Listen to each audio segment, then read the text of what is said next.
প্রচেষ্টা চ্যানেলে সবাইকে স্বাগত।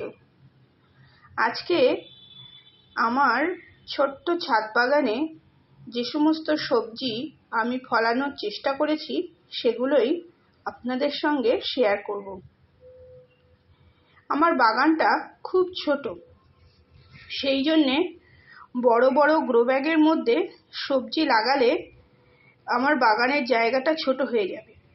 তাই জন্যে আমাকে প্রতি বছরই ছোট ছোট পটে সবজি লাগানোর চেষ্টা করে যেতে হচ্ছে। সেই জন্যে আমি একটা উপায় বার করেছি। গ্রো ব্যাগগুলোতে আপনারা সবাই জানেন মাটি ভালো তৈরি না হলে সবজি কিন্তু ভালো হয় না। এখানে দেখুন প্রত্যেকটা এই যে গাছটা রয়েছে এটা একটা বিনস গাছ। তো সেই গাছটা প্রথমটা খুব একটু বড় হয়ে গেলে তারপরে আমি আবার বীজ দিয়েছি, সেখানেও আরো দুটো তিনটে চারা, মানে একটা গ্রো ব্যাগের মধ্যে 12 ইঞ্চির গ্রো ব্যাগের মধ্যে আমি চেষ্টা করি মোটামুটি 4টে চারা লাগিয়ে দেওয়ার, 4টে 5টাও দিয়ে দিই অনেক সময়। এইখানে দেখুন প্রত্যেকটা গ্রো ব্যাগের মধ্যে দুটো গাছ হচ্ছে কমন, একটা হচ্ছে লঙ্কা গাছ আর একটা হচ্ছে টমেটো গাছ। একটা 12 ইঞ্চির গ্রো ব্যাগের মধ্যে যেহেতু পেঁয়াজ মাটির তলায় তৈরি হয়, আলুগুলোও তাই, সেই জন্য আমি চেষ্টা করি প্রথমেই নভেম্বরের প্রথম দিকেই আগে মাটির ওপরে যে কোনো গাছ একটা বসিয়ে নেওয়া। যেমন ধরুন প্রথমে মাটি তৈরি করে দিলাম, মাটি তৈরি করে গ্রো ব্যাগটাকে ঠিক ওপরে একটা লঙ্কা গাছ লাগিয়ে দিলাম।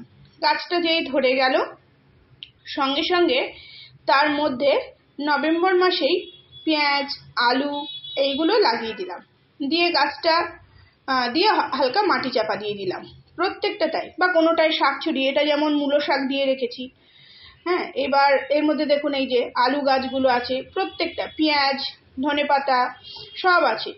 এইবার যখন আলু গাছগুলো বড় হয় তখন না ওই কি হয়, লঙ্কা গাছটার গ্রোথ একটু কমে যায়, আর প্রচন্ড শীতেও যে খুব ভালো সবজি হয় তা হয় না, মানে একটু গ্রোথটা কমে যায়।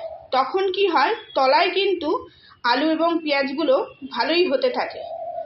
আর এদের খাবার হিসাবে আমি অবশ্যই শুধু খোল ভেজানো জল দিয়ে দিই, আর মাঝে মধ্যে সবজি পচিয়ে যে লিকুইড আছে সেটাও দিই। আর মাইক্রোনিউট্রিয়েন্ট বলতে মানে এখানে আমি মাঝে মধ্যে সিউইডটা দিই। হ্যাঁ, সেটা কখন দিই, খুব ঠান্ডায় কিন্তু আমি সিউইড দিইনি, ব্যবহার করি না। যেমন ধরুন নভেম্বর মাসের পুরো মাসটার মধ্যে দেখা যাচ্ছে 15 দিনে একবার সিউইড ব্যবহার করেছি। ডিসেম্বরে দেখা যাচ্ছে সেটা আমি ফার্স্ট উইকে দেওয়ার পরে সেকেন্ড উইক থেকে টোটালি জানুয়ারির 15 তারিখ অবধি কোনো সিউইড ব্যবহার করিনি। তারপর যেই একটু গরম পড়েছে, মানে গরমের ভাব আসছে, তখন কিন্তু ব্যবহার করেছি। তাহলে কি হয়, গাছটা যে গ্রোথ হবে তার সেই ওয়েদারটা না পেলে শুধু শুধু খাবার দিয়ে লাভ নেই। দেখুন এই শিম গাছটা, এটা কিন্তু একবার ফল দেয়া হয়ে গেছে, এটা আমার অক্টোবর মাসে লাগানো অবশ্য, ফল দেয়া হয়ে গেছে, কিন্তু তারপরে পুরো গ্রোথ থমকে গিয়েছিল কুয়াশার জন্য, হলুদ হলুদ পাতা। তারপরে যেই না জানুয়ারির 10 তারিখ পার হয়ে গেছে আমি দেখলাম নতুন পাতা গজাচ্ছে, তখনই আমি সিউইড দিয়ে দিলাম। তাহলে কি হলো, গাছের যে হলুদ পাতাগুলো আমি হাত দিয়ে তুলে ফেলে দিলাম, আর প্রতিটা মুকুলে দেখছি কুঁড়ি চলে এসেছে। শিম হলেই আপনাদের সঙ্গে শেয়ার করব।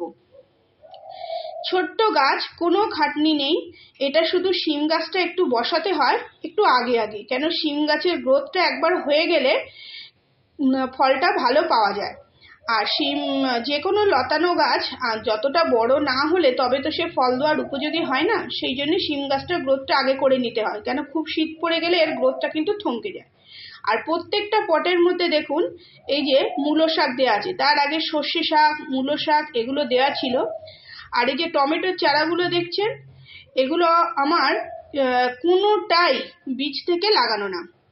আমি ডিসেম্বর মাসে কি করতাম, ঘরে যে সমস্ত টমেটো রান্নার কাজে লাগিয়েছি, ডিসেম্বর কেন নভেম্বর ডিসেম্বর, আমি সেইগুলো তার বীজগুলো একটা পাত্রে ধুয়ে নিয়ে সেই জলটা এই সমস্ত ক্যারেটের মধ্যে কোনো একটা নির্দিষ্ট পাত্রের মধ্যে ঢেলে দিতাম।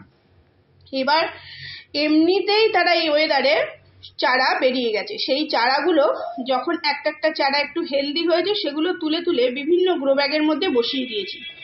তাতেই এদের যা গ্রোথ এবং ফল হবে সেটাই ধরে রাখা মানে কষ্টকর। আর একটা জিনিস, পরপর পরপর যেহেতু চারাগুলো আমি ওই ওই একই প্রসেস চালিয়ে গেছি, তো প্রতি সপ্তাহে অন্তত অনেকবার করে আমার এই টমেটোর বীজ ওখানে দেয়া পড়েছে।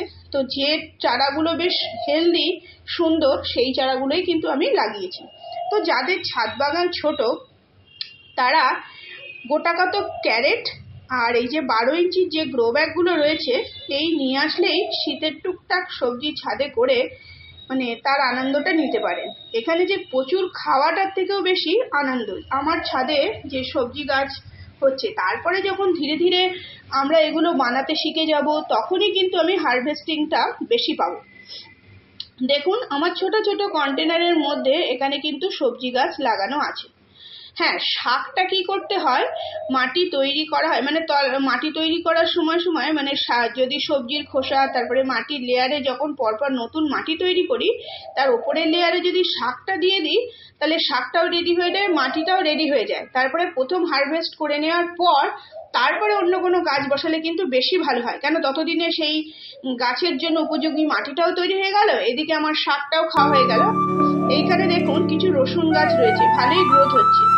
এখানে টমেটো গাছগুলো আগে পরে করে বসানো আছে, যেগুলো আগের গাছ সেগুলো তো টমেটো হচ্ছেই, আর যেগুলো পরে সেগুলো পুরোটাই বেশিরভাগই ফুল চলে আসছে, কিন্তু ধীরে ধীরে, যেহেতু সারা মাস ধরে বীজ তৈরি করেছি এই ওয়েদারে, সেই জন্য ধীরে ধীরে সেগুলো টমেটো হারভেস্ট করা যাবে।